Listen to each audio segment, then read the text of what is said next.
Hello guys, അങ്ങനെ ബ്ലോഗ്സിന്റെ പുതിയൊരു വീഡിയോയിലേക്ക് എല്ലാവർക്കും സ്വാഗതം. അപ്പോൾ ഗായ്സ്, ഞാനും അച്ഛനും എല്ലാവരും ഉണ്ട് ഗായ്സ്. അച്ഛൻ, അമ്മ, മാമി, ചേട്ടൻ, കുട്ടൻ, ഞാൻ എല്ലാവരും ഉണ്ട്. അപ്പോൾ ഗായ്സ്, നമ്മളാണെങ്കിൽ ഇന്ന് ശാർക്കര അമ്പലത്തിൽ നിന്ന് തൂക്കം കാണാൻ പോവുകയാണ്. ഞാൻ ആദ്യമായിട്ടാണ് കാണാൻ പോകുന്നത്. ഇവിടെ അമ്മയും അച്ഛനും മാമിയും ചേട്ടനൊന്നും കണ്ടിട്ടില്ല, അച്ഛൻ മാത്രമേ കണ്ടിട്ടുള്ളൂ. ഇത് 3 വർഷത്തിൽ ഒരിക്കലാണ് ഗായ്സ് വരുന്നത്. അപ്പോൾ ഇതിൻ്റെ ഫസ്റ്റ് ടൈമാണ് ഞാൻ കാണാൻ പോകുന്നത്. അപ്പോൾ ബാക്കി വിശേഷം നമുക്ക് അവിടെ ചെന്നിട്ട് കാണാം ഗായ്സ്.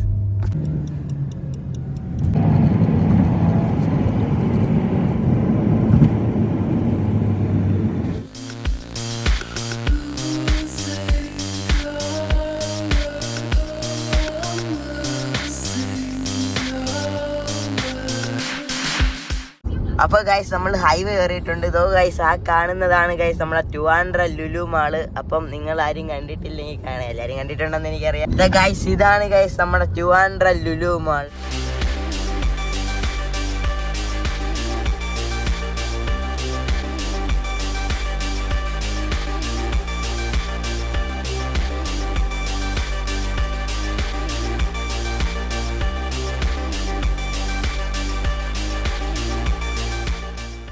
അപ്പോൾ ഗൈസ്, നമ്മളാണെങ്കിൽ ഇതാ അമ്പലത്തിലോട്ട് എത്താറായിട്ടുണ്ട്. ഇതാ ഇവിടെ ഫുള്ള് ഇതാ അലങ്കരിച്ച് ലൈറ്റൊക്കെ ഇട്ട് കിട്ടിലാക്കി വെച്ചേക്കുവാണ് ഗൈസ്. അപ്പോൾ നമ്മൾ ഏകദേശം അടുത്ത് എത്താറായി.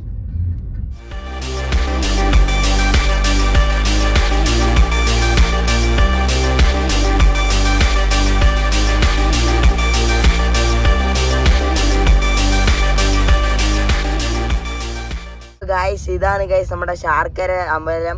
അപ്പോൾ നമ്മൾ 1 മണിക്കൂറത്തെ യാത്രയ്ക്ക് ശേഷം അങ്ങനെ എത്തിയിരിക്കുകയാണ്. ഇതാണ് ഗൈസ് നമ്മുടെ ശാർക്കര അമ്പലത്തിലെ എൻട്രൻസ്. അപ്പോൾ ഇവിടെ ഉത്സവമായതുകൊണ്ട് ഭയങ്കര തിരക്കാണ് ഇന്ന് ഇവിടെയൊക്കെ.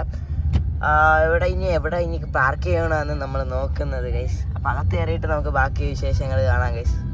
1 hour later. ഗൈസ്, നമ്മളങ്ങനെ 1 മണിക്കൂറത്തെ ശേഷത്തിന് ശേഷം നമ്മൾ കാറിൽ നിന്ന് ഇറങ്ങിയിട്ടുണ്ട്. ചേട്ടൻ കാറ് കൊണ്ട് പാർക്ക് ചെയ്തിട്ട് വരും. അപ്പോൾ നമുക്ക് അമ്പലത്തിലോട്ട് എൻ്റർ ആവാൻ പറ്റും ഗൈസ്. നമുക്ക് ആ മെയിൻ എൻട്രൻസ് വഴി കയറാൻ പറ്റില്ല അവിടെ, കാരണം ഭയങ്കര ബ്ലോക്കും കാര്യങ്ങളൊക്കെയാണ് ഗൈസ്. ഇവിടെ രാത്രി ആയിരുന്നെങ്കിൽ ലൈറ്റൊക്കെ ഇട്ട് നല്ല വൈബായിരുന്നേന്. അപ്പോൾ ഗൈസ്, നമ്മൾ ഇന്ന് ഇത് കാണാനാണ് ഗൈസ് നമ്മുടെ ഇവിടെ വന്നത്. ഇപ്പോൾ ഇത്രയും മാമന്മാരെല്ലാവരും കൂടെ ചേർന്നാണ് ഇത് വലിച്ചുകൊണ്ട് പോകുന്നത്. ഇതിൻ്റെ മണ്ടയിലൊരു മാമനെ കെട്ടി വെച്ചിട്ടുണ്ട്. അപ്പോൾ പിന്നെ ഇതിൻ്റെ സൈഡിലൊക്കെ ഇരിക്കുന്ന മാമന്മാർ ഇത് ബാലൻസ് ചെയ്യാനാണ് ഇരിക്കുന്നതെന്നാണ് എനിക്ക് തോന്നുന്നത്. പിന്നെ ഇത് 3 വർഷത്തിൽ ഒരിക്കലേ ഉണ്ടാവുള്ളൂ. അപ്പോൾ അത് നിങ്ങളെയും കൂടെ കാണിക്കാമെന്ന് വിചാരിച്ചു ഗൈസ്. ഇതിനെക്കുറിച്ച് അച്ഛനും വലിയ ധാരണയില്ല എന്തോന്നാണ് സംഭവം ഒന്ന്. അപ്പോൾ നമുക്ക് ഇവിടെ ഏതെങ്കിലും ഉള്ള ഇതിനെക്കുറിച്ച് അറിയാവുന്നുള്ളൊരു മാമൻ്റെ അടുത്ത് നമുക്ക് ചോദിച്ച് ഇതിനെക്കുറിച്ച് മനസ്സിലാക്കാം. അപ്പോൾ ഗൈസ്, ഇവിടുത്തെ ഐതിഹ്യം ഒക്കെ അറിയാവുന്നുള്ളൊരു അപ്പൂപ്പനുണ്ട്. അപ്പം അപ്പൂപ്പ ഒന്ന് ഐതിഹ്യം, ഇവിടുത്തെ ഐതിഹ്യം എല്ലാം ഒന്ന് പറയാമോ? നമസ്കാരം. ശാർക്കര പൂജപ്പുരയിൽ നിന്ന് വന്ന ഒരു കൊച്ചുകുട്ടി ചോദിച്ചപ്പോൾ സത്യം പറഞ്ഞാൽ കണ്ണ് നിറഞ്ഞു. പേര് ശങ്കരൻ, ബ്ലോഗർ ശങ്കരൻ. അപ്പോൾ അറിയാതെയാണ്, അവിചാരിതമായിട്ടാണ് കണ്ടുമുട്ടിയത്. ഐഫോൺ കയ്യിരുന്നപ്പോൾ ചോദിച്ചപ്പോൾ അദ്ദേഹം പറഞ്ഞു, ഞാൻ ചെയ്യുന്നൊരു വലിയ ഉപകാരമാണ്. അത് കേട്ടപ്പോൾ തന്നെ കണ്ണ് നിറഞ്ഞു. പ്രേം നസീർ സാറിൻ്റെ മണ്ണാണിത്. ഇനി ശാർക്കര പൊന്നമ്മച്ചയെക്കുറിച്ച് പറയുകയാണെങ്കിൽ, ഈ തൂക്ക വഴിപാട് എന്ന് പറയുന്നത് പാപികളാണ് നമ്മളെല്ലാം. പാപം കളയാൻ വേണ്ടിയാണ് തൂക്കവില്ല്. തൂങ്ങി മരിക്കുകയാണ് ഇതോടുകൂടി ആള് ആത്മാവ് മരിക്കണമെന്നുള്ളതാണ് നിയമം. അത് ഈ ശബരിമല പോയാലും മരിക്കുക എന്നുള്ളതാണ്, ഹജ്ജിന് പോയാലും മരിക്കുക എന്നുള്ളതാണ്. തിരിച്ച് വരുമെങ്കിൽ വന്നു, ഇല്ലെങ്കിൽ ഇല്ല എന്ന് പറഞ്ഞതുപോലെ ശാർക്കര പൊന്നമ്മച്ചിയെടുത്ത് 7 ദിവസം വീട്ടിൽ പോലും പോകാതെ ഇതിനകത്ത് തന്നെ താമസിച്ച് വ്രതാനുഷ്ഠാനങ്ങളോടെ ഇന്നത്തെ ദിവസം ഈ ചമയങ്ങളെ ഭഗവതി കൊട്ടാരത്തിൽ നിന്ന് അണിഞ്ഞൊരുങ്ങി കിളിത്താളം തുള്ളലുണ്ട്. ഇങ്ങനെ ഓരോ ഇതിനും കിളിത്താളം തുള്ളിയാണ് വന്നിട്ട്, അത് അങ്ങനെയല്ല, അതിനൊരു പ്രത്യേകതയുണ്ട്. അങ്ങനെ തുള്ളി വന്ന് നേരെ അമ്പലത്തിൽ വന്നിട്ട് ഈ വരുന്നത് പാതിബോധം കൂടെ അതിനകത്ത് വിളിച്ചു പറയുന്നുണ്ട്. പാതിബോധം നഷ്ടപ്പെട്ടാണ് വരണമെന്നാണ്. വന്നിട്ട് ഇവിടെ നിന്ന് തിരിച്ചിറങ്ങുന്നത് തന്നെ പുറകോട്ട് ഇറങ്ങുന്നത്. പിന്നെ അമ്മയെ കണ്ട് ഇറങ്ങിക്കഴിഞ്ഞ് ഇത് കണക്ക് തൂക്കവില്ലിൽ കയറി കഴിഞ്ഞാൽ പിള്ളത്തൂക്കം കൊടുക്കുന്നത് ഇനി ഒരു പിള്ളയാണ് കൊടുക്കുന്നത്. ഈ ആൾ മരിക്കുകയാണെന്നുള്ളത്, അതാണ് ഐതിഹ്യം. ഈ ആൾ ഇതോടെ തീരുകയാണ്. അയാളുടെ പാപമാണ് തീരണത്. അദ്ദേഹത്തിൻ്റെ പാപം തീരുകയാണ് ഇതോടുകൂടി. ഇനി 7 ദിവസത്തേക്ക് ഈ അമ്പലത്തിൽ വരാൻ പാടില്ല. ഇനി പോകുമ്പോൾ തൂക്കം കഴിഞ്ഞ് ഇറങ്ങി പോകുമ്പം പുറകോട്ട് നോക്കി മുമ്പോട്ട് നോക്കിയപ്പോൾ തിരിഞ്ഞു നോക്കാൻ പാടില്ല. ഇങ്ങനെ ഒരുപാട് നിയമാനുഷ്ഠാനങ്ങളുണ്ട് അതിൽ. അത് മാത്രവുമല്ല 7 ദിവസം വ്രതം. ഈ ഇതിനകത്ത് അതിൽ നിൽക്കുന്നവരും വ്രതമുള്ളവരാണ്. ആ നിൽക്കുന്നവരെല്ലാം വ്രതക്കാരാണ്. ഈ വലിക്കുന്നവരും വ്രതക്കാരാണ്. അല്ലാത്തവരൊന്നും പിടിക്കുന്നുണ്ട്, പക്ഷേ ആക്ച്വലി വ്രതക്കാർ മാത്രമേ പിടിക്കാവൂ. അങ്ങനെ പിന്നെ ഇതിൽ വേറൊരു പ്രത്യേകതയുണ്ട്. കേരളത്തിൽ അത് തിരുവിതാംകൂർ ദേവസ്വം പ്രസിഡന്റ് പറഞ്ഞാണ് 1292 അമ്പലങ്ങളുണ്ട്. അതിലേറ്റവും മികച്ച അമ്പലമാണ് ശബരിമല. ശബരിമലയുടെ പൈസ എടുത്താണ് മറ്റുള്ള അമ്പലങ്ങളിൽ സർവൈവ് ചെയ്യണമെന്നാണ് അദ്ദേഹം പറഞ്ഞത്. പക്ഷേ അതിലും ഒരു കാര്യം എന്തായാലും മറ്റുള്ള അമ്പലങ്ങളെക്കാളും വിസ്താരമായ ഒരു അമ്പലമാണ് ശാർക്കര. ഈ കാണുന്ന ആലുകൾ 56 ആലുണ്ട്. 56 അക്ഷരങ്ങളാണ്. 56 അക്ഷരങ്ങൾ. ഇപ്പം നമ്മൾ രണ്ടുപേരെയും കണ്ടാൽ എൻ്റെ ചിലപ്പോൾ മുടിയില്ല, കഷണ്ടി, അല്ലെങ്കിൽ വേറൊരാളുടെ ഇതുമായിട്ട് ബന്ധപ്പെട്ടവരൊക്കെ ഓരോന്നിനും ഓരോ പേരുണ്ട്, ഓരോന്നിനും ഓരോ വിശ്വാസമുണ്ട്. ഇത്രയും പോലെ. എത്ര മിനിറ്റായി? 3. അപ്പോൾ 5 മിനിറ്റ് വരെ എടുത്തു. അപ്പോൾ അതുകൊണ്ട് ഇനി ഒരുപാട് പറഞ്ഞു തരാൻ വേണമെങ്കിൽ ഇത് എന്ന് പറയുന്നത് പടിഞ്ഞാറേ നടയാണ്. കിഴക്കേ നട അതാണ്.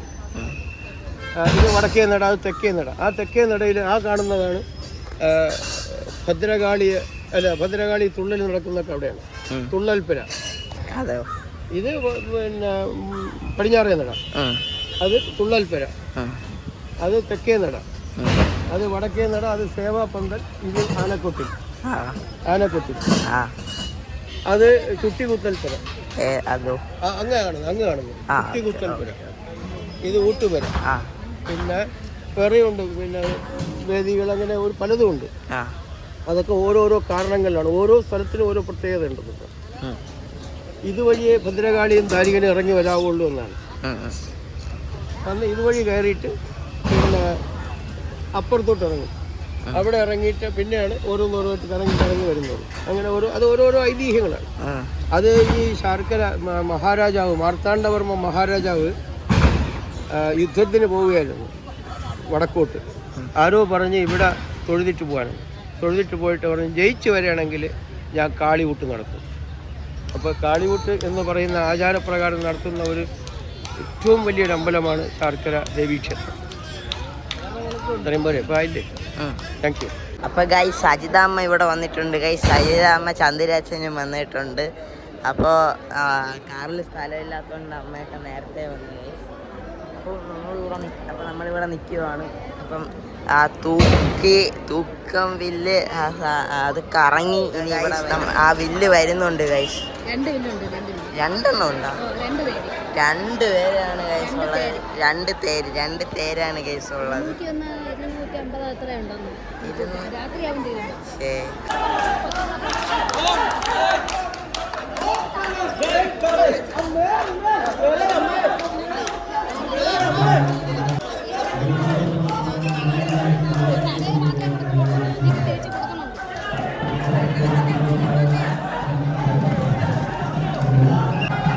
ഗൈസ് ഒരു കുഞ്ഞിനെ കൊടുത്തിട്ടുണ്ട്.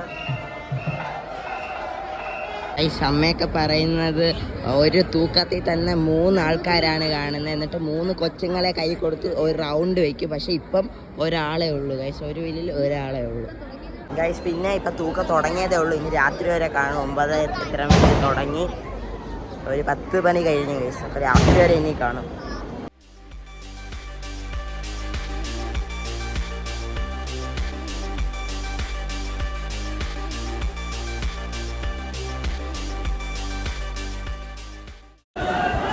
അപ്പോൾ ഇതിങ്ങനെ കറങ്ങിക്കൊണ്ടിരിക്കുകയാണ് ഗൈസ്. 250 വട്ടം എന്തെങ്കിലുമൊക്കെ ഉണ്ടെന്നാണ് പറയണത്. പക്ഷേ ഏതൊക്കെ കുറേ എണ്ണം ക്യാൻസലായെന്നും പറയണായിട്ട് ഞാൻ ഇവിടെ. അപ്പോൾ ഇതിങ്ങനെ കറങ്ങി ഇനി രാത്രിയാവും ഇത് തീരുമ്പോൾ.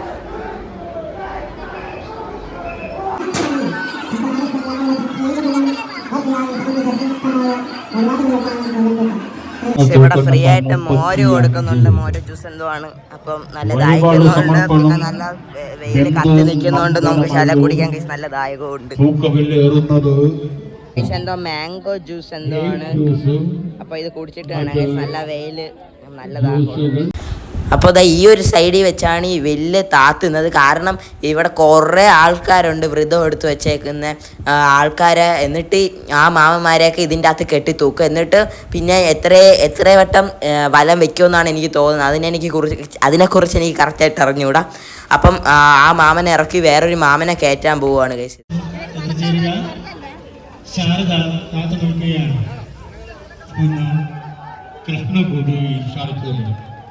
അപ്പോൾ അജിതാമത ഇവിടെ പർച്ചേസിങ്ങിന് വേണ്ടി കയറിയിരിക്കുകയാണ്. കപ്പ് ഇങ്ങനത്തെ സാധനങ്ങളൊക്കെ വിൽക്കുന്ന പാത്രം കണ്ട എല്ലാ അമ്മമാരും കാണാൻ കയറും. ബിന്ദുമ്മ കണ്ടില്ല, അതുകൊണ്ട് കയറിയില്ല ഭാഗ്യം. പിന്നെ പൂജപ്പുര പോലെ തന്നെ ഇവിടെ അകത്ത് സ്റ്റോളും കാര്യങ്ങളെല്ലാം ഉണ്ട്.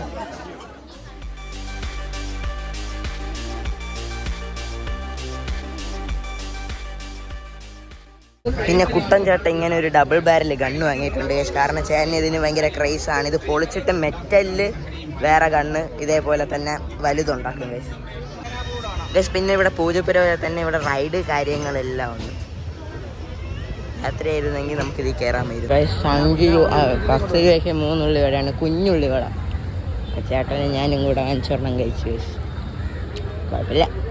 മോരൊക്കെ കൊടുക്കുന്നുണ്ട്, നമുക്ക് ദാഹിക്കുന്നുണ്ട്. കുറച്ച് മോര് കുടിക്കാൻ പറ്റും. റിഫ്രഷിങ് ഡ്രിങ്ക് എത്ര വേണോ കിട്ടും ഗൈസ്. ചോദിച്ചാൽ എത്ര വേണോ കിട്ടും. ഇതെൻ്റെ 3ാമത്തേണെന്ന് തോന്നുന്നു. പക്ഷേ എനിക്ക് വേറെ വിധത്തിൽ ഇപ്പം ഇത്രയും കൂടെ പച്ചാ കുടിച്ചപ്പോൾ തന്നെ. അപ്പം ഇതും കൂടെ ഒന്ന് കുടിച്ചിട്ട് വരാം ഗൈസ്. ഒന്നും കഴിച്ചില്ല. ഓക്കെ, അപ്പം നമ്മളാണെങ്കിൽ എല്ലാവരും നടന്നു വന്നു. എല്ലാവരും നല്ല ക്ഷീണിച്ച് ഗൈസ്. ഇപ്പം എല്ലാവരും എന്താ നമ്മൾ റെസ്റ്റ് എടുക്കാനായിട്ട് ഒരു മരത്തിൻ്റെ ചൂടിലിരിക്കുകയാണ്. അപ്പോൾ നമുക്ക് ഇവിടെ ഇരുന്ന് കുറച്ച് റെസ്റ്റൊക്കെ എടുത്തിട്ട് ഇനി വീട്ടിൽ പോകാനുള്ള പ്ലാൻ നോക്കാം ഗൈസ്. Okay, 1 eternity later. അപ്പോൾ ഗൈസ് നമ്മളാണെങ്കിൽ എല്ലാം കഴിഞ്ഞ് ഇറങ്ങിയിട്ടുണ്ട്. ഫുഡ് ഒരു മോരൊക്കെ കുടിച്ച് വയറൊക്കെ നിറഞ്ഞ് ഗൈസ് ഫുഡൊക്കെ കഴിച്ച്. അപ്പോൾ ഇത്രയേ ഉള്ളൂ നമ്മൾ ഇന്നത്തെ വീഡിയോ. അപ്പോൾ വീഡിയോ ഇഷ്ടപ്പെട്ട ലൈക്ക് ചെയ്യണം, ഷെയർ ചെയ്യണം, സബ്സ്ക്രൈബ് ചെയ്യണം. അപ്പം ഇനിയും പുതുപുത്തൻ വീഡിയോസ് ആയിട്ട് ഇനിയും ഞാൻ അങ്ങോട്ട് വരും. അപ്പോൾ this is Shankaran vlog signing out.